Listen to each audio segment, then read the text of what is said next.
इस दुनिया में ऐसे बहुत ही कम स्टूडेंट होंगे जिनको ये प्रॉब्लम नहीं होगी कि पढ़ा हुआ याद नहीं रहता। हम पढ़ तो लेते हैं लेकिन फिर भूल जाते हैं। तो अगर हम भूल जाते हैं तो फिर हमारे पढ़ने का मतलब क्या निकला? ऐसे में सारी मेहनत बेकार चली जाती है।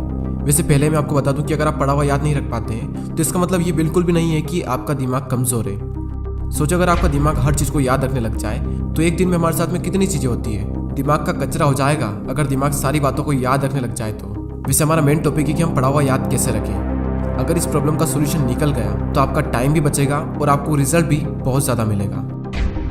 पढ़ा हुआ सब कुछ याद रखना मुश्किल है, लेकिन फिर भी काफ़ी हद तक हम इसे कंट्रोल कर सकते हैं, लेकिन पूरी तरीके से नहीं। मैं आपको 3 तरीके बताने वाला हूँ। अगर आप यूट्यूब पर गूगल पर सर्च करोगे तो आपको कई सारी टिप्स मिल जाएगी, लेकिन ये जो टिप्स मैं आपको बता रहा हूँ ये मेरे पर्सनल एक्सपीरियंस से और काफ़ी रिसर्च करने के बाद मैं आपको बता रहा हूँ। आप यकीन मानिए कि ये 3 टिप्स इतनी ज़्यादा इफेक्टिव है कि इनको यूज़ करने के बाद आपका टाइम भी बचेगा और आपको रिजल्ट भी 2 गुना मिलेगा। तो पहला जो पॉइंट है वो है स्टडी लेस स्टडी गुड। भले ही कम पढ़ो लेकिन अच्छा पढ़ो। विल परेटो ने इस दुनिया को एक महान सिद्धांत दिया जिसे कहा जाता है 80-20 का रूल्स। इन्होंने एक ऐसा नियम दिया जो कि दुनिया की हर वस्तु में हर जगह पाया जाता है। इन्होंने बताया कि आपके 20% एफर्ट्स आपके 80% रिजल्ट में कन्वर्ट होते हैं। इनका कहना है कि आप सिर्फ 20% चीज़ों पर फोकस करो, आपको 80% रिजल्ट सिर्फ इन्हीं से मिलेंगे। एग्जाम्पल के लिए विल परेटो बताते हैं कि दुनिया का 80% पैसा और ज़मीन इस दुनिया के 20% लोगों के पास में है। 80% क्राइम इस दुनिया के 20% लोग करते हैं। 80% ट्रैफिक इस दुनिया के 20% रोड पर होता है। और 80% टाइम हम 20% कपड़े पहनते हैं। और इस दुनिया की 80% एल्कोहल यानी शराब इस दुनिया के 20% शराबी पी जाते हैं। 80% भोजन इस दुनिया की 20% जमीन से निकलता है। 80% बारिश इस दुनिया के 20% बादलों से होती है। इस दुनिया के 80% इन्वेंशन इस दुनिया के 20% साइंटिस्ट ने किए हैं। और सिर्फ यहीं तक नहीं, यही आंकड़ा हमारे अपने यूट्यूब चैनल पर भी लागू होता है। 80% वॉच टाइम उन लोगों से आता है जिन्होंने इस चैनल को सब्सक्राइब नहीं किया है। कहीं आप भी तो उन 80% लोगों में से नहीं हो। और सबसे इम्पोर्टेंट फैक्ट कि 80% रिजल्ट हमारे 20% एक्शन से आता है। और यही रूल आपके एग्जाम में और आपकी पढ़ाई में भी लागू होता है। आपके सिलेबस का पढ़ा हुआ 20% आपको 80% दिलवा सकता है। तो आप 20% मोस्ट इंपॉर्टेंट चीज़ों को निकालें और उनको पढ़ें, और वही 20% चीज़ें आपको 80% रिजल्ट दिलवा सकती है। और आपने जो 20% निकाला है वो आपके सिलेबस के कंपैरिजन में बहुत ही कम है। तो ये जो कम है ना, इसको बहुत ही अच्छे से करो। और यही था हमारा first point, study less and study good.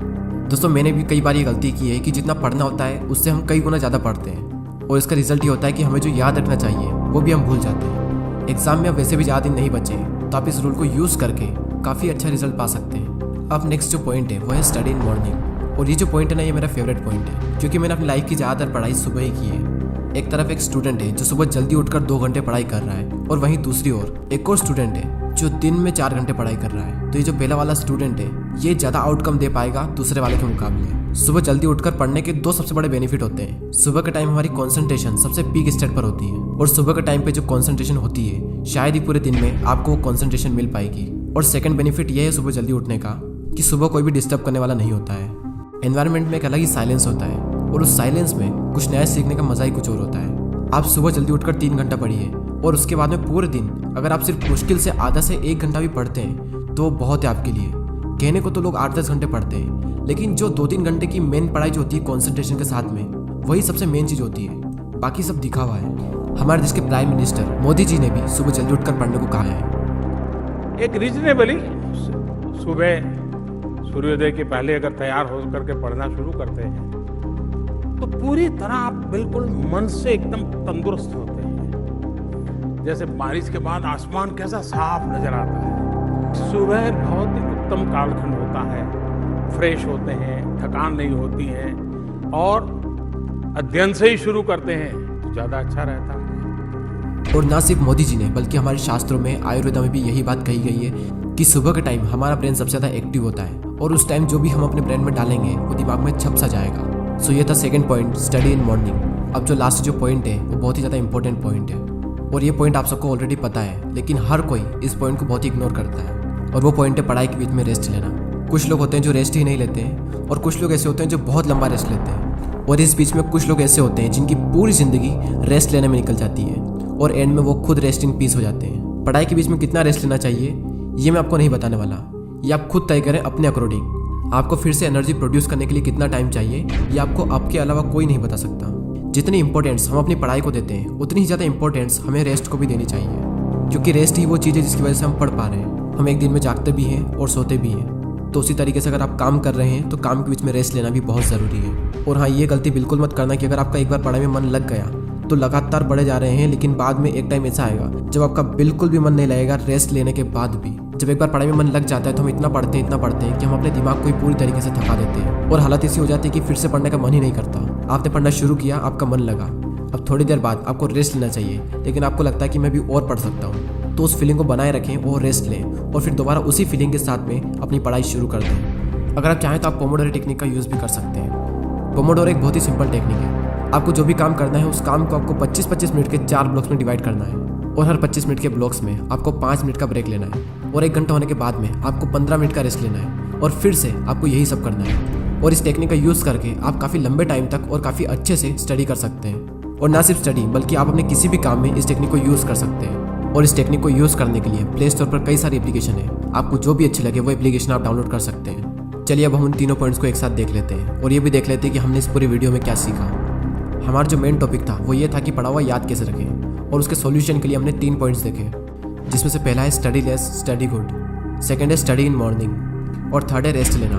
First point में हमने 80-20 के प्रिंसिपल को समझा कि किस तरीके से आपको 80% रिजल्ट आपके अपने 20% काम से मिलेंगे, और साथ ही हमने ये सीखा कि आपको फोकस करना चाहिए अपनी 20% स्टडी पर जो आपको 80% रिजल्ट दिला सकती है। सेकंड पॉइंट था कि स्टडी इन मॉर्निंग, यानी कि सुबह उठकर पढ़ो, और इस पॉइंट में हमने देखा कि किस तरीके से आप जल्दी उठकर हाई कॉन्सेंट्रेशन वाली स्टडी कर सकते हो। और थर्ड पॉइंट है स्टडी के बीच में ब्रेक लेना, और इस पॉइंट में हमने रेस्ट की इंपॉर्टेंस को जाना। जितना इंपॉर्टेंट जागना होता है उतना इंपॉर्टेंट सोना होता है, उसी तरीके से जितना इंपॉर्टेंट काम करना होता है उतना ही इंपॉर्टेंट रेस्ट लेना भी होता है। और थर्ड पॉइंट में ही हमने पोमोडोरो टेक्निक के बारे में जाना। जो भी काम आप करना चाहते हो उस काम को 25-25 मिनट के 4 ब्लॉक्स में डिवाइड कर दें और हर 25 मिनट के बाद में 5 मिनट का ब्रेक्स लें, और जब पूरा 1 घंटा हो जाए तो उसके बाद में 15 मिनट का रेस्ट लें। और इस टेक्निक का यूज़ करके भी आप लंबे टाइम तक काफ़ी अच्छे से पढ़ाई कर सकते हो। और दोस्तों, अगर आपने पूरे साल पढ़ाई नहीं की है तो अब भी आपके पास में टाइम है, क्योंकि वो किसी ने क्या खूब बात कही है कि जो हो गया उसे सोचा नहीं करते, जो मिल गया उसे खोया नहीं करते। सफलता उन्हें ही हासिल होती है जो वक्त और हालातों पर रोया नहीं करते। अगर आप अब भी शुरू करते हो और दिल लगा कर मेहनत करते हो तो अब भी आप कई लोगों से आगे निकल सकते हो। बस मेहनत खामोशी से कीजिए और इतनी मेहनत करो कि आपकी सफलता शोर मचा दे। अब वैसे ही बहुत टाइम निकल चुका है और एग्ज़ाम बहुत नज़दीक है, और जब इतना कम टाइम बचा है तो बैठे बैठे ज़िंदगी बर्बाद ना कीजिए, क्योंकि ये ज़िंदगी मिलती है कुछ कर दिखाने के लिए। रोके अगर आसमान हमारे रास्ते को तो तैयार हो जाओ आसमान झुकाने के लिए। अब बात आती है उन 80% लोगों की जो वीडियो तो देखते हैं लेकिन सब्सक्राइब नहीं करते। यूट्यूब पर आपको वीडियो बिल्कुल फ्री में मिल रहा है और सब्सक्राइब करने का भी यूट्यूब आपसे पैसा नहीं लेता है, तो फिर मैं ये सोचता हूँ कि आप सब्सक्राइब क्यों नहीं करते। दोस्तों, बहुत मेहनत लगती है वीडियोस बनाने में। आपका एक सब्सक्राइब और एक कमेंट मुझे बहुत मोटिवेट करता है आने वाले टाइम में इससे भी अच्छे वीडियोस बनाने के लिए। मैं लेता हूँ आपसे अलविदा। Thanks for watching.